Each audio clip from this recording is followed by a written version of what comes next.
Les titres de l'actualité ce soir sur Canal 3 Bénin, les élections législatives au Cap-Vert. Et ici, nous parlerons surtout de la mission d'observation à court terme de la CEDEAO. Ce week-end, cette mission a visité les institutions impliquées dans le processus électoral. Elle était au cabinet du ministre capverdien des Affaires étrangères et dans les locaux de la Commission nationale électorale pour s'imprégner des dispositions prises pour le déroulement du scrutin sur l'archipel. Nos envoyés spéciaux dans la capitale capverdienne, Christian Dandéjan et Elvis Sotonoukouen, nous ferons le point dans ce journal.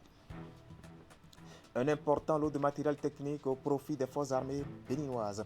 C'est un appui de la Belgique en vue de renforcer la capacité d'intervention des militaires béninois. Et le lot de matériel a été réceptionné en début de week-end à Cotonou sous les yeux de Tanguy Agoy et Rachid Souberou qui nous donneront les détails. Et puis en fin de journal, nous parlerons de cette rencontre technique de planification et de validation du recueil des bonnes pratiques organisée par l'Association nationale des communes du Bénin. Et ceci à l'intention des points focaux genre, des secrétaires généraux et coordonnateurs communaux. Objectif, passer à une grande échelle les expériences qui ont donné satisfaction dans les communes pilotes. Les assises, elles, se tiennent à Lokossa, dans le département du Moro, nous dirons Geoffroy Mentan et Florando. Voilà pour le sommaire. Bien bonsoir et bienvenue dans notre grande édition de ce dimanche 18 avril 2021. Une édition que nous allons commencer avec les élections législatives au Cap-Vert. Sur le terrain, la mission d'observation à court terme dépêchée par la communauté économique des États de l'Afrique de l'Ouest a été au contact ce week-end des institutions impliquées dans le processus électoral conduite par le général Francis Awagbe Bianzem, commissaire aux affaires politiques, paix et sécurité. Bien, la délégation était au cabinet du ministre capverdien des Affaires étrangères et dans les locaux de la Commission nationale électorale. Objectif, s'imprégner des dispositions prises pour le déroulement du scrutin sur l'archipel. On va faire le point avec nos envoyés spéciaux dans la capitale capverdienne, Christian Dandéjan et Elvis Tonoukouen. Aux urnes ce dimanche 18 avril, plus de 393 000 électeurs capverdiens du pays et de la diaspora devront départager environ 600 candidats de 6 partis politiques à la conquête des 72 sièges du Parlement. Les élections législatives dans ce pays lusophone, membre de la CEDEAO, sont les plus importantes en raison du système politique semi-présidentiel. Présente pour le suivi du scrutin, la mission d'observation de la CEDEAO fait le tour des institutions impliquées dans l'organisation de ces élections. À la Commission nationale électorale, les équipes s'emploient à assurer le bon déroulement du scrutin. C'est notre partenaire dans le contexte des élections. Parce que vous avez vu là-bas où on n'a pas d'espace pour faire les centres opérationnels de Praia, que c'est les plus grandes villes. Il n'y a plus de l'électeur ici, c'est les villes plus complexes. La Commission nationale électorale est l'organe permanent et indépendant qui assure le suivi, la supervision et le contrôle des opérations électorales. La Cour constitutionnelle, elle autre, valide les élections et proclame les résultats. Le pouvoir exécutif assure leur régularité dans ce pays considéré comme un modèle de démocratie et d'alternance dans l'espace CEDEAO. Ces missions d'observation sont toujours très importantes. Dans le cas du Cap-Vert, les élections se déroulent dans la normalité, l'alternance démocratique, le respect des normes de l'état de droit. Et les missions sont toutes les bienvenues et la CEDEAO, organisation à laquelle nous appartenons, est aussi très bienvenue pour cette mission d'observation. Le Cap-Vert est pratiquement le seul pays de la communauté économique des États de l'Afrique de l'Ouest à ne pas connaître de crise politique, électorale et démocratique. Son président n'est pas le chef du gouvernement, il ne nomme donc pas les ministres. Cette fonction est assurée par le leader de la majorité parlementaire, d'où l'importance de ces élections aux yeux de la CEDEAO. Le Cap-Vert est un exemple de démocratie dans notre sous-région. Vous savez, l'alternance se passe de façon régulière, dans la grande convivialité, dans l'entre-gens politique exceptionnel et conformément au protocole additionnel sur la bonne gouvernance et la démocratie, le président de la Commission a envoyé une mission d'observation. Archipel de 10 îles, dont 9 habitées, l'État insulaire tient les 7e élections législatives de son histoire politique. Les dernières ont eu lieu en mars 2016 Les députés élus ont un mandat de 5 ans. Voilà pour ces élections. Un peu plus de 393 000 électeurs étaient attendus dans les bureaux de vote ce dimanche 18 avril 2021 pour renouveler les membres du Parlement. La consultation électorale est ouverte à 6 partis politiques, comme le disait tantôt Christian Tandédian, et la CEDEAO y est présente avec une mission d'observation de 70 observateurs pour veiller à la régularité du scrutin, et le plus important, il faut le dire, du pays. Nous allons retrouver ici nos envoyés spéciaux dans la capitale capverdienne, Christian Tandédian et Elvis Tonouquois. C'est un déploiement d'observateurs en prélude aux élections législatives du 18 avril 2021 au Cap-Vert. En vertu de son protocole additionnel sur la démocratie et la bonne gouvernance, la communauté économique des États de l'Afrique de l'Ouest envoie dans cette république au cœur de l'océan Atlantique sa mission d'observation d'une 60aine d'experts électoraux. Venus des États membres de l'institution et des instances qui la composent, les observateurs devront suivre et examiner toutes les opérations électorales à l'effet de se prononcer sur son déroulement. La CEDEAO n'a pas pour tradition d'observer les élections législatives, en dehors du cas exceptionnel du Togo, et ce sur instruction des chefs d'État de la CEDEAO en raison de la crise sociopolitique qui y sévissait. Mais le président de la Commission a cru devoir dépêcher ici et maintenant cette mission d'observation pour marquer la solidarité de la communauté à l'égard du Cap-Vert situé à plus de 500 km des côtes et des terres de la communauté des États de l'Afrique de l'Ouest, le Cap-Vert étant membre à part entière de la CEDEAO. Tout part de cette séance de travail qui définit la principale feuille de route. Veille du scrutin à Praia, la capitale, l'heure est au travail au quartier général de la mission pour les derniers réglages. Les observateurs échangent sur les volets politiques, civils et sécuritaires avant tout déploiement. Sur le terrain, ils seront appuyés par une équipe d'assistance technique de la commission de la CEDEAO, conduite par le chef de mission Désiré Kadri-Ouédraogo, ancien président de l'institution et ancien premier ministre du Burkina Faso.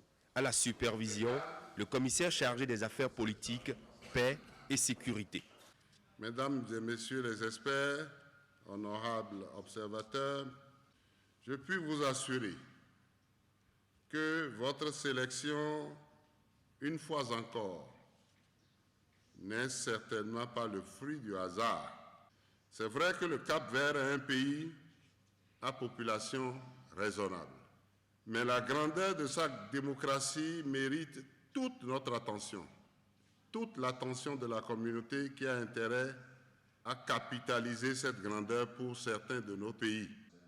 Le Cap-Vert est un modèle de démocratie et de stabilité politique en Afrique. À l'issue du scrutin, le chef de la mission d'observation électorale de la CEDEAO exprimera son opinion à la faveur d'une déclaration préliminaire et formulera des recommandations à l'endroit des différentes parties prenantes au processus. Voilà, on était au Cap-Vert où le peuple a été appelé aux urnes ce dimanche pour renouveler le mandat, sinon les membres du Parlement. Retour au pays pour un tête-à-tête entre deux présidents d'institutions de la République. Il s'agit du président du Conseil économique et social et celui de la Cour suprême. Et ce dernier, Victor Dassia Dossou, pour ne pas le nommer, est allé présenter ses civilités à Augustin Tabé-Guyan quelques jours après sa prise de fonction. Les deux hommes ont saisi l'occasion pour aborder des sujets de préoccupation communes. À sa sortie d'audience, Victor Dassia Dossou s'est confié à la presse. Suivez-le. Comme vous le savez, il y a quelques semaines, le chef de l'État m'a fait l'honneur de m'appeler à la fonction de président de la Cour suprême. J'ai officiellement pris fonction le 25 mars dernier, après avoir prêté serment. Ayant pris fonction, il était de mon devoir d'aller vers les présidents des institutions constitutionnelles de la République pour leur faire ma visite de civilité, de courtoisie administrative, de courtoisie républicaine et de prise de contact. C'est ce que je suis venu faire ce matin auprès le président du Conseil économique et social, nous avons profité de cette occasion pour échanger sur les relations que peuvent ou que doivent entretenir dans l'intérêt de la République le Conseil économique et social qu'il préside et la Cour suprême. Le Conseil économique et social, de par ses attributions, est à la recherche de la qualité du vivre ensemble des Béninois. La qualité du vivre ensemble des Béninois, parce qu'il est question de chercher à ce que les équilibres ne soient pas rompus au sein de notre société, au sein de notre cité. Nous avons une dynamique à développer désormais entre la justice dans son ensemble et le Conseil économique et social. Donc nous avons décidé de travailler à développer cette dynamique dans l'intérêt de la nation, dans l'intérêt de la République. Voilà, Victor Dassi Adessou, président de la Cour suprême. En politique, le mouvement Perspective 2021 salue la réélection de Patrice Talon à la magistrature suprême du Bénin. Constantin Ada et les siens ont fait face à la presse en début de week-end pour exprimer leur joie avec une déclaration de gratitude et d'engagement nouveau à servir et œuvrer pour la mise en corps du PAG2. Je vous propose ici un extrait de cette déclaration sur des propos recueillis par Hakim Osseni et Eder Moupevi. Je voudrais, du haut de cette tribune qui m'est offerte, remercier Dieu, le Créateur, pour l'amour qu'il a manifesté et qu'il continue de manifester pour notre pays, le Bénin, et à son président, M. Patrice Athanase Guillaume Talon. Je voudrais aussi remercier les militantes et militants du mouvement Perspective 2021 partout où ils se trouvent. Qu'ils vous souviennent que depuis le 24 juillet 2020, Perspective 2021 a pris son bâton de pèlerin pour susciter la candidature du président Patrice Talon et pour contribuer à la vulgarisation des réalisations du PAG à travers le pays et dans les différents secteurs en vue de faire toucher du doigt les réalités au peuple béninois.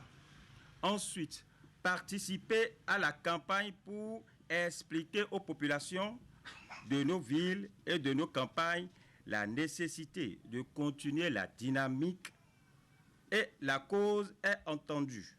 Un chaos limpide et checké. Les résultats provisoires viennent d'être programmés par la Cour constitutionnelle de notre pays pour constater l'élection dès le premier tour du duo Talon-Talata.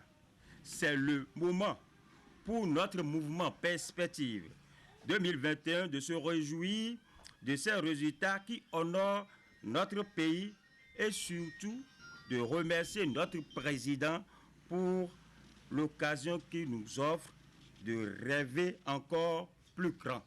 C'est le moment pour notre mouvement de saluer tout le peuple béninois d'avoir vite compris le grand homme.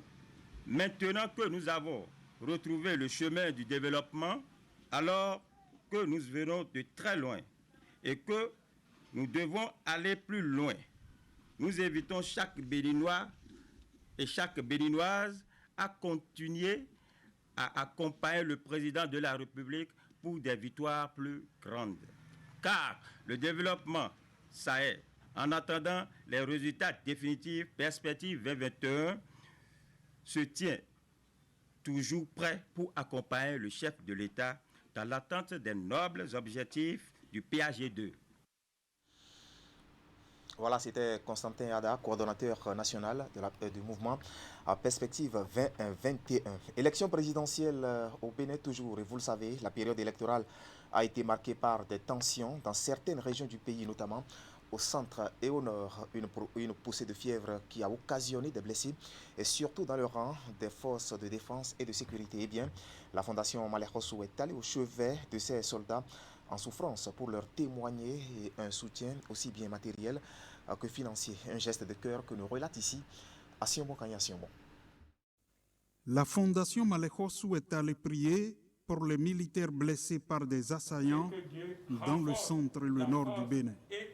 Une visite effectuée dans la matinée du vendredi 16 avril à l'hôpital d'instruction des armées de Cotonou et qui a été l'occasion pour les membres d'exprimer leur soutien. La fondation ne s'y est pas rendue les mains vides. Chaque blessé a eu un appui financier de 100 000 francs CFA. Nous avons pensé, en suivant les prescriptions de notre prophète qui dit « rendez visite aux malades ». Ça leur fera du bien, ça leur apportera de la santé. Et c'est dans ce cadre que la fondation s'est levée ce matin avec ses membres pour venir prier à ceux que Dieu a sortis des décombres, n'est-ce pas, de ces accidents qui se sont produits lors des élections présidentielles de cette année. Ceux qui sont restés en vie, que Dieu restaure leur santé, leur accorde la paix et les rétribue parce qu'ils sont allés à la défense de la nation. Et en venant, il y a les bienfaiteurs, ceux qui sont pour les œuvres humanitaires, qui soutiennent l'initiative et les actions de la Fondation, qui ont contribué fortement afin que quelque chose de symbolique soit remis aux malades pour recentrer leur morale. Nous demandons à Dieu de guérir nos malades, militaires, civils, dans nos hôpitaux, dans nos maisons, dans les lieux de soins. Et nous demandons à Dieu de nous éloigner de tout ça là. Jamais ça au Bénin. Au centre du geste et de l'appui, le président de la Fondation, l'ancien député Yakubu Malehosu, qui a tout mis en œuvre pour la réussite de la sortie. Aussi, un opérateur économique a apporté un appui à l'hôpital pour les soins aux blessés. Un chèque de 2 millions de francs CFA a été remis. Nous n'allons pas laisser seul le gouvernement. Le gouvernement prend cette responsabilité parce que du coup, ils sont en train de nous protéger. Et je voudrais que tout un chacun de nous, tous les opérateurs économiques prennent ce geste-là et que du coup, j'espère qu'ils vont m'emboîter le pas. Pour les forces armées béninoises, le geste est louable. L'appui également. Puis, les mots de remerciement au nom des blessés. Venir ce jour soutenir les soldats, leur remonter le moral, je pense que vous faites une action noble. Et choisir de venir prier pour nos soldats en ce mois saint de Ramadan, j'ai bonne foi que vos prières seront exaucées. Tout à l'heure, vous avez remis à chacun d'entre eux une enveloppe. Je voudrais en leur nom vous dire sincèrement merci. 19 militaires blessés suivent les soins ici à l'hôpital d'instruction des armées de Cotonou.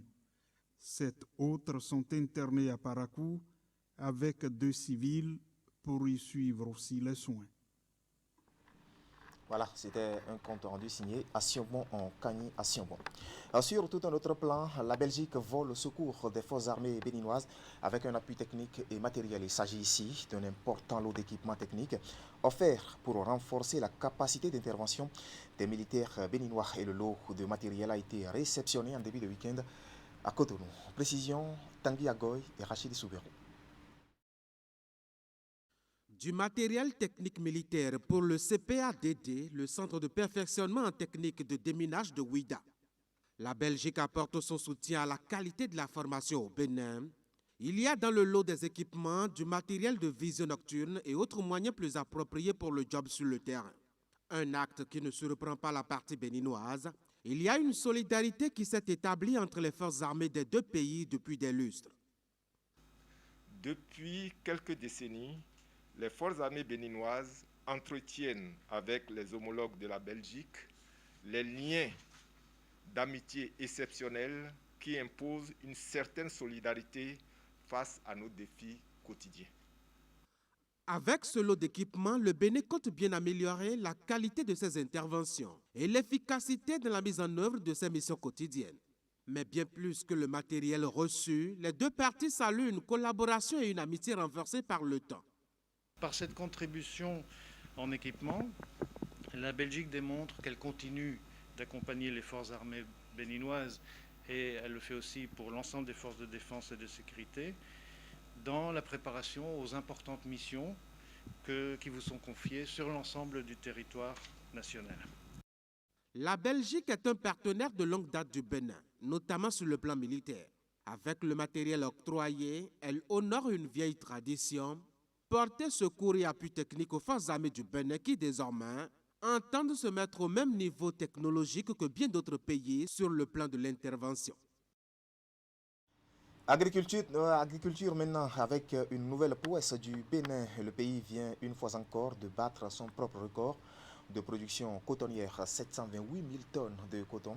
C'est le rendement enregistré au titre de la saison cotonnière 2020 à 2021. L'information a été donnée en milieu de semaine par le ministre de l'Agriculture, de l'Élevage et de la Pêche, Gaston Dossoui, au détour d'une conférence de presse animée à Cotonou. Ali Moumouni et Rachid Souberou y étaient. Voici leur compte rendu. Pour la saison cotonnière 2020-2021, le Bénin bat son propre record.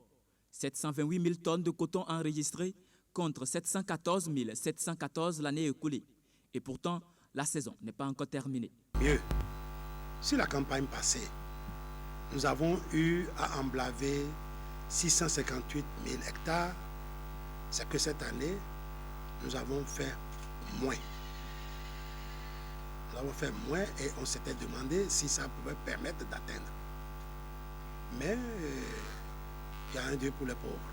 Le rendement de la production cotonnière de cette saison se résume à une progression de 10,34% par rapport à la campagne de 2019-2020, soit 1,185 tonnes par hectare contre 1,073, alors même que les conditions climatiques n'étaient pas aussi favorables. Selon le ministre de l'Agriculture, la campagne pluviométrique a connu un énorme retard, surtout dans les zones de production cotonnière. On a eu 2 semaines, au moins 2 décades au moins de retard. Or, là, en agriculture, un retard d'une semaine dans l'installation fait perdre pratiquement 150 à 200 kg par hectare. Dans la zone sud, les pluies ont coupé brutalement. Alors qu'on s'attendait à des pluies compensatrices en octobre, à partir du 10-12 octobre, les pluies se sont arrêtées et le coton n'a pas pu boucler convenablement son cycle. Malgré cela, nous avons encore aujourd'hui battu notre propre record à 728 000 tonnes. Depuis quelques années, le Bénin s'est hissé au sommet des pays producteurs de coton en Afrique et compte maintenir son rang dans le secteur. Ce résultat est le fruit de la réorganisation de la filière coton depuis l'arrivée du gouvernement Talon en 2016. Nous avons surtout insisté sur la productivité, donc le rendement à l'hectare, et c'est ce rendement à l'hectare qui nous permet, n'est-ce pas, de nous juger à ce niveau de production qui est, disons, de l'ordre de 730 000 tonnes, je vais dire, cette année. Alors, ce faisant, nous voulons rester à ce niveau-là, et je voudrais vraiment saluer la volonté et surtout la détermination de tous ces producteurs et les égrégeurs également qui ont régulièrement enlevé et payé, n'est-ce pas, le coton graine produit par les producteurs et la filière l'interprofession qui a régulièrement payé les producteurs, toutes choses qui aujourd'hui contribuent à donner cette image positive que nous avons aussi bien sur le plan national que sur le plan international. Je pense que ce niveau de recettes par divers acteurs impliqués dans la filière montre à satiété que cette filière se porte assez bien.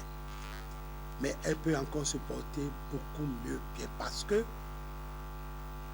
il y a l'AIC qui veille et nous devons travailler activement pour une production durable du coton. Avec ce niveau de production, le Bénin crée ainsi assez d'opportunités d'emploi. C'est un résultat qui permet également à la chaîne des acteurs impliqués dans la filière, de la production au transport, en passant par le grainage et bien d'autres, d'enregistrer un niveau considérable de revenus. Bref, aujourd'hui, le coton fait beaucoup d'heureux au Bénin.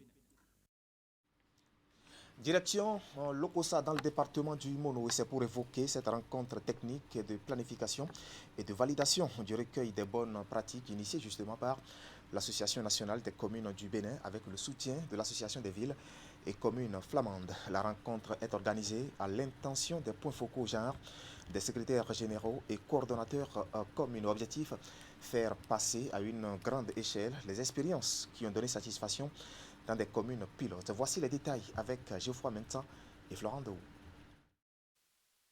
C'est une rencontre technique de planification pour le compte de cette année qui se tient dans cette salle à Lokossa, une ville située au sud-ouest du Bénin dans le département du Mono. Elle porte sur la validation du recueil des bonnes pratiques et réunit pour l'occasion des points focaux genre, des secrétaires généraux et coordonnateurs communaux. Il s'agit d'une initiative de l'Association nationale des communes du Bénin, ANCB. Depuis 2017, la NCB travaille à soutenir les actions sensibles aux gens dans 12 communes béninoises. Alors, après 3 ans d'activité, nous avons identifié certaines bonnes pratiques au niveau de ces quelques communes qui méritent d'être partagées avec toutes les communes béninoises. Et c'est pour cela qu'aujourd'hui, nous sommes ici pour présenter un premier draft du document aux communes concernées et prendre leur amendement et améliorer le document à publier au niveau de toutes les communes. L'ANCB est fortement engagée aux côtés des communes pour une prise en compte effective des questions du genre dans les planifications locales. Elle bénéficie à cet effet de l'appui technique et financier de l'Association des villes et communes flamandes, VVSG.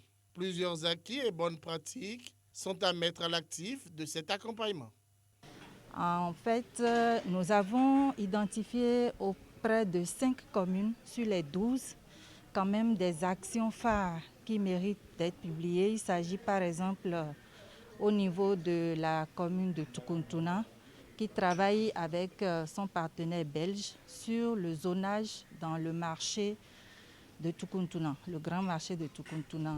Ce rendez-vous de Lokossa vient pour contribuer à la capitalisation et la mise à l'échelle des acquis et bonnes pratiques identifiées dans les communes pilotes. D'où cet appel du président de l'ANCB.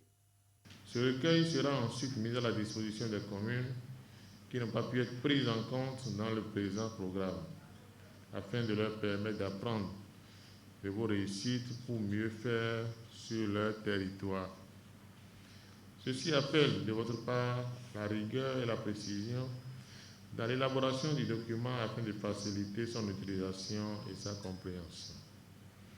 Je vous exhorte donc à travailler avec assiduité et abnégation afin de faire du recueil qui sera issu de vos travaux un document de référence en matière de prise en compte du genre dans les planifications locales. Les 12 communes pilotes sont Dogbo, Perere, Wenri, Toviklin, Lalo, Boykon, Agbanizou, Tukuntuna, Materi, Peunko, Zakota et Royagui. Un compte rendu signé Geoffroy Mentan et Florent Deroux. En ce mois béni du Ramadan, la Ligue islamique mondiale apporte du sourire aux populations démunies du Bénin avec un don de vivres, une action sociale fruit du projet dénommé des paniers alimentaires du Ramadan. La remise symbolique a eu lieu hier samedi au centre Faisal de Cotonou. Précision, Clément Achadé et Moufid Saboua. Des kits alimentaires destinés aux personnes démunies du Bénin. Un projet entièrement financé par la Ligue islamique qui veut impacter les populations sans moyens, mais qui sont dans le besoin. Pour donner le top de la campagne nationale de distribution, le représentant résident de la Ligue au Bénin avec les leaders de la communauté musulmane et les autorités politico-administratives ont procédé ce samedi à la remise symbolique aux bénéficiaires de Tokwa Bokossi dans le 5e arrondissement de Cotonou. Un don qui s'inscrit dans le cadre du projet des paniers alimentaires du Ramadan. Je remercie la représentation de la Ligue islamique mondiale au Bénin à travers le centre Faisal. Mais la Ligue islamique mondiale a pensé au-delà d'eux-mêmes et a pensé aux couches les plus démunies. C'est une initiative humanitaire et salutaire si on le fait.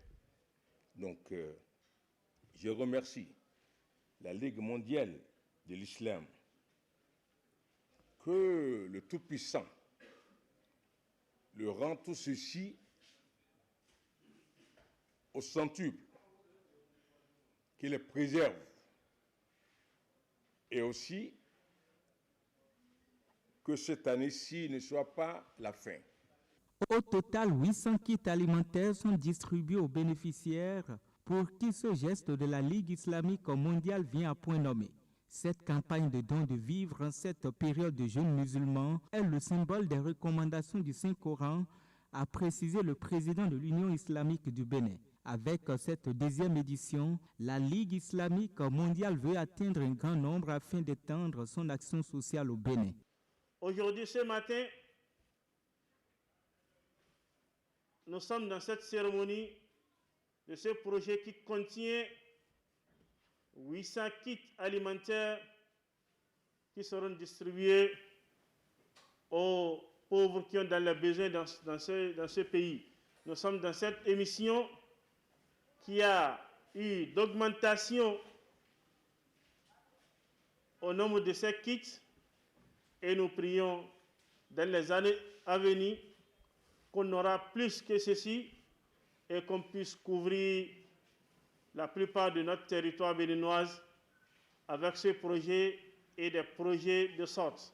Après cette étape de Cotonou, l'équipe de la Ligue islamique mondiale promet aller dans la partie septentrionale pour le même geste et pour les mêmes cibles. Les premiers bénéficiaires du centre Al-Fasal, eux, ont promis faire bon usage de ces kits alimentaires. Au-delà des vivres ici partagés, la Ligue islamique mondiale intervient aussi dans plusieurs autres domaines dans le but d'impacter les communautés. Voilà un geste de cœur qui, nous l'espérons, fera école auprès, bien sûr, d'autres bonnes volontés. Du sport pour mettre un terme à cette édition et nous allons retourner dans le département du Mono où la direction départementale des sports a organisé un tournoi de football au profit des centres de formation sportive du département et pour une première édition. Cette compétition dédiée à la catégorie des moins de 15 ans a réuni 10 centres de formation sportive. L'épilogue, c'était en fin de semaine dernière. Retour ici sur cet événement avec Geoffroy Mentan. Après une semaine environ de croisement de crampons sur cette pelouse verte du stade omnisport de Lokossa, cette finale vient parachever une fête du football des jeunes, plus précisément des U15.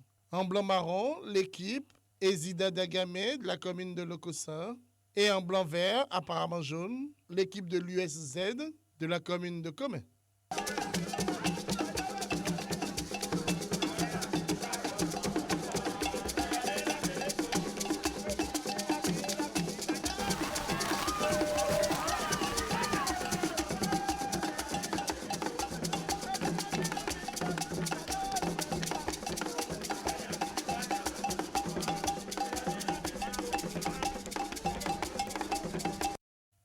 Au terme des 90 minutes de jeu, ce sont les visiteurs qui l'ont emporté par le score de 2-0. Le premier partie, on n'a pas composé le jeu. Deuxième partie, là, on a composé le jeu et on a marqué 2 buts. C'est moi qui ai marqué le début. Sur la ligne de départ de cette compétition de football, réservée au centre de formation sportive du département du Mono, il y a eu 10 équipes réparties en 4 zones. Lokossa, Atiémé, Grand Popo et Comé. Dans la zone de Comé, nous avons joué match à aller-retour contre le centre EASS.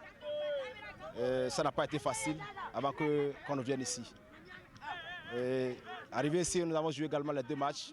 Premier match contre Miséricorde en première demi-finale. Et nous sommes sortis maintenant pour la finale. Et c'est de la finale, maintenant on a rencontré nos homologues d'Agamé. Ce tournoi de football organisé au profit des centres de formation sportive du Mono est à sa première édition. Il est organisé par la direction départementale des sports du Mono. Il faut se féliciter et féliciter les différents promoteurs qui ont accepté participer à ce tournoi au niveau départemental qui nous permet d'évaluer le travail qui se fait au niveau de chacun des centres, qui permet aux responsables, aux promoteurs de ces centres de formation, aux encadreurs d'évaluer la performance des apprenants dont ils ont la charge, mais en même temps évaluer leur propre performance.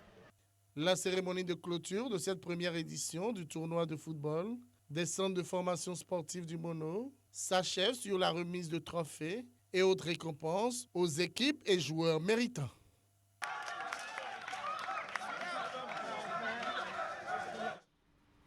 Voilà, vous l'avez compris, la direction départementale des sports du Mono prépare la relève pour le football béninois. Ainsi va l'actualité ce soir sur Canal 3 Bénin. Toute l'équipe technique et celle de la rédaction qui m'accompagne vous remercie de nous avoir suivis. Ne zappez surtout pas, juste après le générique de fin de ce journal, je vous retrouve pour la revue de presse hebdomadaire. À très vite donc.